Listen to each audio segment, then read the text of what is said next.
Welcome, welcome back to another episode of the 80's Kids. Thank you very much for being with us. I'm Rich Oliver, your host, always with my co-host Kyle Lentz, and not with us this week right now, but you may join us later on. Is Don Brown. But we're here this week, another special week in the 80's. Kyle, you want to let the audience know what we're delving into? So we're delving into probably one of, I know we discussed this a few weeks back. We were talking about Back to the Future, and you said, what's your favorite movie? Thinking it was Back to the Future. And I said, no. I did. My favorite movie of all time, to this day still, is Raiders of the Lost Ark. So that's what we're talking about today, is going to be Raiders of the Lost Ark, which was released June 12th, 1981. So we're in that week. So now we are going to get into talking with someone who has a little bit of an experience with Indiana Jones and the Raiders of the Lost Ark. You got Harrison Ford this week. No. Close. Okay. Close. All right. Okay. Almost good. Almost good. We got someone who played Indy at least. So this week we have a really special guest, which we're really excited to talk to. We have the maker of Raiders of the Lost Ark, the adaptation, Chris Stompolous. And you're here to kind of give us a little bit of your insight into not only making of the adaptation, but also your, what is it about Raiders of the Lost Ark that inspired you? So we'll kind of get started and give us a little background, so those that haven't seen what the adaptation is, Sure. Kind of give everybody an overview of it. Well, I'm a kid of the 80's, right? And like a lot of our generation, was highly influenced by that sort of Lucas Spielberg magic during that time, and Emma growing up on big clunky computers and video games, in their raw form, and had a TRS 80 in my room, and went to the movies as much as I could, and was your classic sort of chubby nerd growing. I was in the South, grew up in Mississippi, so there wasn't a lot to do, and there was no internet. And for some of the younger listeners, they're always aghast. Hard to believe, right? Yeah, hard to believe. No internet. No cell phones, and no real handheld devices. We had nothing like that. Nothing. Yeah. Old IBM computers with 5 3/4 floppy disks that you'd locked in. And, and so anyway, I was 10 years old when I saw Raiders of the Lost Ark. I was a huge Star Wars fan, collected all the figures, belonged to the Star Wars fan club, and collected everything from Bantha tracks to Darth Vader soap and all the figures and all the ships and all the stuff. And then of course Raiders was announced, and Lucasfilm did a big push, and Paramount did a big push for that. And I was intoxicated with, I'm a huge Harrison Ford fan, and the jump from Han Solo to Indiana Jones was, sign me up, I'm ready to go. I saw the film when it opened, and it was a different experience for me as a child. It was a moment of realizing that this hero that I was watching on screen was something that was tangible. It was something that it was in a place that could have happened, and it felt like this great, wonderful playground and landscape that I wanted to inhabit myself. And so it was really born out of a role-playing need, like a lot of kids do. They dress up in their favorite costumes and all that kind of stuff, and I just had it in my mind, like, what, I can do that. I'm gonna recreate this world for myself, because it is so cool. I'm gonna fight the bad guys and run from the boulder and fight under the airplane and save the girl and mess around with snakes and all that kind of stuff. And it seemed a magical world. And so, like so many other young boys around that time, and probably young girls too, they are out there, believe it or not. Put on a hat and a weird jacket, and started tying ropes to the end of broomsticks, and hitting the garage door, shutting just in time as I was sort of rolling underneath it, and seeing the movie as much as I could. Right. We got the third guy on our show still does that stuff today, so don't worry about it. Yeah, you gotta stay young, man. You gotta stay young. So I was traveling back and forth, you know, being from a divorced family, a divorced 70s family. My dad was in Chicago, my mom was in Mississippi, so I was going back and forth. And really, the inspiration came when I saw Raiders in Chicago. And so when I went back down to Mississippi, I was going to school, and the only thing that I really had done at that point was cast myself as Indiana Jones and started to, you know, by memory, try to rewrite shot for shot, you know, in this like real bad, I was rewriting the script in my own hand, and it was, you know, pretty terrible. Was that by watching the movie over and over and from memory? That's how you did that? No, it was from memory. Yeah, okay. It was from memory and buying everything that I could. And that process really accelerated and accentuated when I started working with Eric. So Eric Zala, director, and played Belloc in our Raiders movie. Now, when you were doing this too, there was no VCRs, right? I mean, you couldn't have the copy, right? At this point, when you were seeing it in the theater, and that was like you're going off memory. That's all you got. Mm-hmm. Nowadays, you can watch it on the internet over and over and over again, and write everything down. But yeah, so it's a little more impressive in the 80s, kids, than it is today. Okay, that's true. There you go. Thank you for clarifying. Yeah. And so meeting Eric in school, and then eventually Jason Lamb, who did all of our camera work and special effects in the movie, who actually lives in Rochester, by the way. Oh, no kidding. Nice. He's there. And, you know, we formed this trio through school, and I hadn't done anything aside from just cast myself. And we found our way. We started screwing around with a Betamax camera and building stuff. And so for the first 3 years, we cobbled together what we thought was going to look like Raiders, and it was all unusable. So what year is this then at this point? 82. Okay. And this is with like a Super 8? What are you doing it on? The Betamax. It was with an old Betamax camera. Wow. And okay. My mother worked at a local TV station, so we got to experiment with old 3/4 inch tape too. So we shot some stuff on 3/4 inch. And nice. And at the end of the process, that's what we end up editing on. And it ended up being like 12th generation, you know, videotape with bars of static going up, and we edited with. So this is 1982. And we shot, you know, probably for the first 3 years, and most of that stuff was unusable just because we were teaching ourselves the rudimentary elements of filmmaking, how to set up a shot, how to do lighting. And we gradually became more sophisticated and all that kind of stuff. So that was 82. And it was just inspiring for me. I wanted nothing more than to be indie, and we settled into our roles as like Eric as director. He was natural with that. Me as producer, you know, however natural it can be when you're 11 years old. So when did you start, like, so you said the first 3 years really, it was nothing you could use. So when did you actually start when you had like, now you had gold and you were going with it? I mean, was it still like 84, 85, or where? 84, 85, 86. Yeah, when we really started getting a little older, we'd gone through a few cameras, we destroyed a few cameras. You know, we lit some things on fire. I was gonna say, hang the camera from the tree on the wire, swing it, turn it on. It'll be gold, Jerry. Yeah.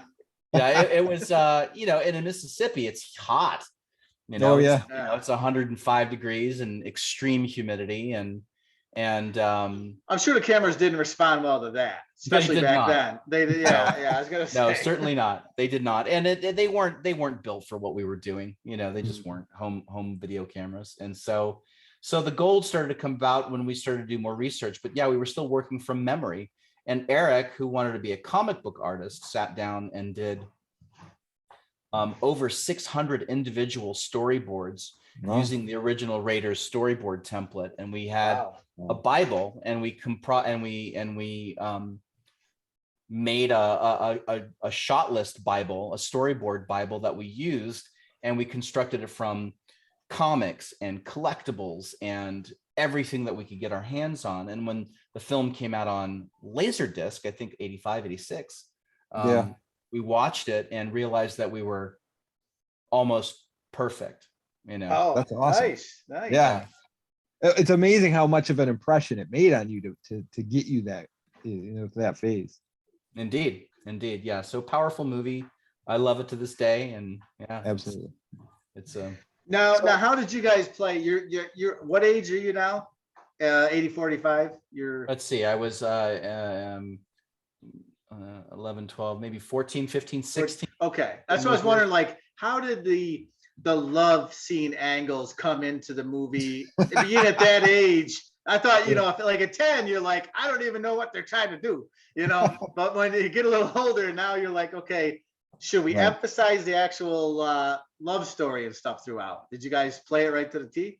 Well, Eric was always good at, directing and keeping the story straight. And it was a hard thing for us to actually find a girl because none of us knew many girls around that time, right? You're right. We used to put Kyle in a wig, you see, for our stuff. Yep. I did that Kissing quite a scene bit. would have been a little awkward, but whatever. It's fine. It's all art, right? Right. So, so Eric found Angela at church and said, "Hey, me and my friends are making a movie. You want to be in it?"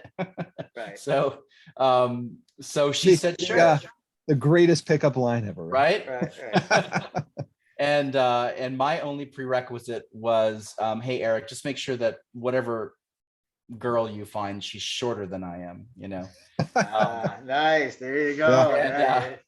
And he did. And so Angela was cast as Marion. And in a very serious moment, I took Eric aside. I said, Eric, I think we need to shoot the cabin scenes first. So, of course. So those were some of the earliest stuff that we shot. Highly awkward, very of course, strange. Right. But yeah, I mean, you got to get those shots in before you really weird her out and she gets out of there. She was a trooper. She really was. She was always calm. She, was tough and was the perfect Marion. Yeah. Right, that's awesome. That's cool. Yeah. So now as you're progressing on now, when did you actually finish the film? What year was that? Well, Eric and I went through it. We had our ups and downs, and the film was actually at risk of never being completed. Mm-hmm. And I think that was 88 when we had gone through a lot of different changes. I tried to steal Eric's girlfriend. We had been doing this for years and years and years, and I was traveling back and forth from New York. Wow. I went to school in New York, and I was flying back down to Mississippi. So this is college then, or no, high school? Okay. High school. Okay. So yeah, I did. I went to school for 6 years on Long Island, and and was there, and so I'd be there for most of the year, and we would correspond actually at a distance and work on Raiders, and then I would go back during the summertime and vacations and continue to work on Raiders. So I would go to New York City and find like the Life magazine and weird props and mail them home, and Eric would send me sketches and pictures of like the sets that he was building in the basement and new location scouting. That's dedication, I gotta tell you, man. You went a whole decade of putting this together and not giving up. Whereas I went through several different phases throughout the 80s, the fact that you're corresponding so regularly. We were corresponding. We have a wonderful sort of book of all of our letters. Our storyboard book, which is now because there's no internet. Yeah, I was gonna say, kids, remember? No internet, no email. Correct. We were writing letters and shipping things back and forth, and very much analog. All those letters and all the correspondence are captured beautifully in our storyboard book that we actually sell now. Eric produced it and published a book with all of the original storyboards, all of our letters that we wrote back and forth. It's available on my website, and we have a foreword by the gentleman who did the original Raiders of the Lost Ark storyboards for Stephen. Give us your website while you're at it, just so if anybody wants that. It's my last name. It's Stompolous, STROMPOLOS.com, and you can go to shop, and Raiders swag is there. Okay, cool. Including I appreciate film, that. Right. Hey, at the very least, Kyle's brother might go there and buy something. You know what I mean? He's our most devoted listener. He's our most devoted listeners. Hey, man, great. Yeah, so the movie's up there. The Cool. storyboards are up there. The finished film is up there, and so when Last Crusade was released, we had our makeup. Right, sure. Eric called me because I know we're not Indie talking. heals all. Right. Yeah, he said we're I know we're not talking and all, but let's go see the third one and let's finish this damn thing. And so we did. We went and saw Last Crusade and got re-inspired and went through the editing process and finished it. Oh, and fantastic. and premiered it at our hometown, and that was it. That's cool. Now, how many years later were you contacted by Spielberg or their people that learned about your adaptation? We were first contacted by Eli Roth. So Eli Roth, our darling director and horror historian. He's really made his way. Who, and who interestingly started one of his first jobs was on the movie Private Parts. He was like a assistant on that. For Howard Stern. Wow. Yeah, exactly. And Eli, who's an NYU grad, Eric, who's an NYU grad. Eric's a little older than Eli, but they both had a connection through one of Eric's previous roommates, and there was a ragged copy of our completed adaptation floating around, and it got to Eli, and when Eli watched it and was just about to release the first Hostel, he was taking meetings around town, and it got through. He was at a DreamWorks pitch, and he was with the head of development at DreamWorks at that time, and he had our old beaten tape that he had gotten a copy of, and he slid it across the table to this exec and said, I just want to say that you got to watch this thing. And the guy was like, it's Raiders of the Lost Ark. I've seen it. He goes, no, you haven't seen this. He goes, I think Steven would really like it. So it floated its way through DreamWorks. And meanwhile, Spielberg reached out to Eli and said, hey, contact these guys. And so all of us had gone our separate ways. Jason and Eric and myself weren't really speaking to each other again. We just kind of lost contact. And, Eric and I lived together as roommates. We had another falling out, in Los Angeles, coming out to follow the big dream. And that didn't, quite work out. And so we all went our separate ways and working a job. And I get a call from Eli, as does Eric, as does Jason, and said, hi, I'm Eli Roth. Steven Spielberg has seen your Raiders movie and wants to write you a letter. And I was like, what? Yeah. This is BS. Right. Who's pulling my leg? Right. Yeah, of course. Why wouldn't you feel that way? Right. And sure enough, like a week later, I get this beautiful stationery from Mr. Spielberg, and I crack it open, and it's hanging on my wall right there next to my bullwhips. That's awesome. It was amazing. And so at that time, this was probably 2002, early 2002, and if not even 2001. Let's see. Hold on, I'll tell you. Right. Yeah, take a look at that. Yeah, so Spielberg contacted us 2003. Okay, cool. So, Eli had been in touch with this, I think, a little bit before that. And at the same time, Harry Knowles, who was, really hot at the time, and Ain't It Cool News, the now famous Ain't It Cool News website, and Tim League, who is the visionary and founder of the Alamo Drafthouse in Texas. Butt-Numb-a-thon was happening at the time, the big film festival down there. Yeah. And they wanted a resurfacing and a world premiere of our Raiders at Butt-Numb-a-thon. Wow. And none of us had seen each other for years. And so we were reunited there. And then the next thing we knew, we were, it just blew up. It was Rolling Stone, GQ. And then the big one was Vanity Fair, the entertainment issue of Vanity Fair. And that put us on the map. And that's when Scott Rudin got involved, and that's when Daniel Klaus got involved, and we had our life rights sold to the studio, and a big movie was being made about us, and then we spent next 12 to 15 years on the road, just Wow, touring around the world and fundraising. So it's fantastic.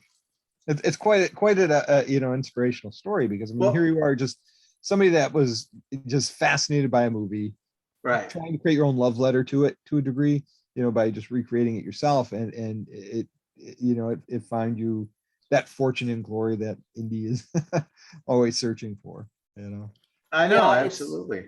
It's it's crazy. almost the story and the integration of Raiders into my own life has been so profound. It's almost, at this point, it's almost impossible to summarize it. I grew up with Raiders, and then I continued to grow with Raiders, and then I forged my way into my adulthood with Raiders. And so Raiders is never, it's a fused part of who I am. And then certainly when we went back and did the airplane scene, which we can talk Right. about, and the documentary and the book and all the traveling and speaking and all that kind of stuff was a different chapter. So certainly interesting.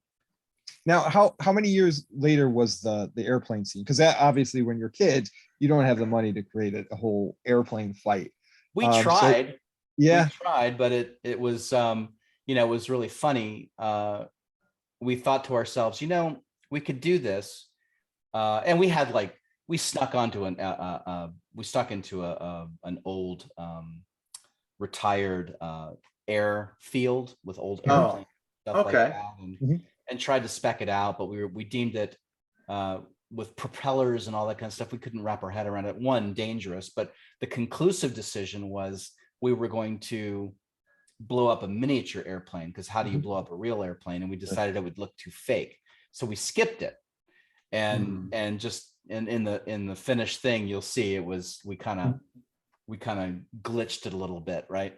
And it's not so noticeable, it's so it was, let's see, many years later, when the book came out, I was on a book tour, and I was taking the book around and speaking and screening and still raising money for charities and film education.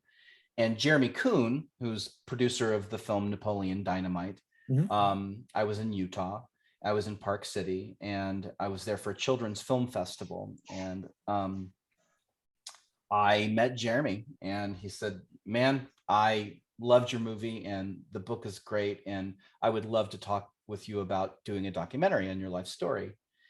And so we were in talks for a while, and this was 2020, 15, 14, maybe 2013, 14. My memory's terrible, gentlemen, so yeah, oh, I'm sure it's a blur. It's still 1986 as far as I'm concerned. Yeah, right. Yeah. Okay, it's our wheelhouse. Yeah. Exactly. So Jeremy and I were in talks, and I got Eric on board and reestablished contact with Eric, and then I had an idea. I said, the only scene that we haven't done is the airplane sequence. That would be a fantastic cornerstone to the doc, as sort of a driving current story. And Jeremy thought, that's awesome. So I got with Eric. Eric was like, this is going to take so much time and so much money. I'm like, no, it'll be great. It'll be super. It'll be no problem. And it ended up, it's just one of the most difficult, complicated scenes. And we decided to do it all practical and in camera. And thus began our other journey, with Raiders. And we did a huge Kickstarter campaign, production on that. We signed with Jeremy and did a life rights deal with him for the time. The documentary commenced, and they followed us around while we started doing the airplane scene. We raised about $60,000 on Kickstarter. Wow. And did another probably $150,000 to $200,000 of donations in kind with services. Wow. We found an abandoned dirt quarry in just the most remote part of Mississippi. We went back to our hometown and built an airplane and did it shot for shot. And that's the documentary. And so then the documentary was released at South by Southwest and won a ton of awards. It was picked up by Draft House Films. And yeah, we released it nationwide. We went on a tour and ended up on Netflix, and it's the beautiful bookend, and it continues to sort of do it's a wonderful documentary. It really Thank is, you. because you get to see the starry-eyed kids, you get to see the footage from that, and then to see where you're at that point in your lives, to even return to it, to finish the Yeah, I mean, it's an amazing tale of, it's almost like your job was Indiana Jones for your whole life. Yeah. You know what I mean? Yeah, I'm sure that, long. I mean, it was broken up, but I mean, the way you tell the story, it's like, you know, as you're, every age you're hitting, every different age group, you know, Milestone. somehow it comes back to Indiana Jones, Mhm. you know, till today. So absolutely. You know, it's just a different thing. You know, it's a different relationship I have with the movie and with Harrison, and you know, not, I mean, intentional, but not really intentional. I mean, it was sort of, you know, it sucked me into its mythology as a child, and it wouldn't let me go. And here I am. I'm 51, and yeah. and I've got Now, I know, obviously, you know, Steven Spielberg reached out to you guys, and did Harrison Ford, anybody else give comment on your guys' work from the movie? yeah. I mean, you know, we've come in proximity to so many people with Raiders. You know, everything from actually getting to sit with Steven and talk with him, and cool. What an amazing experience there, boy. You must just been, you know, and everything that you would hope it would be, right? You know, it's so nice to hear.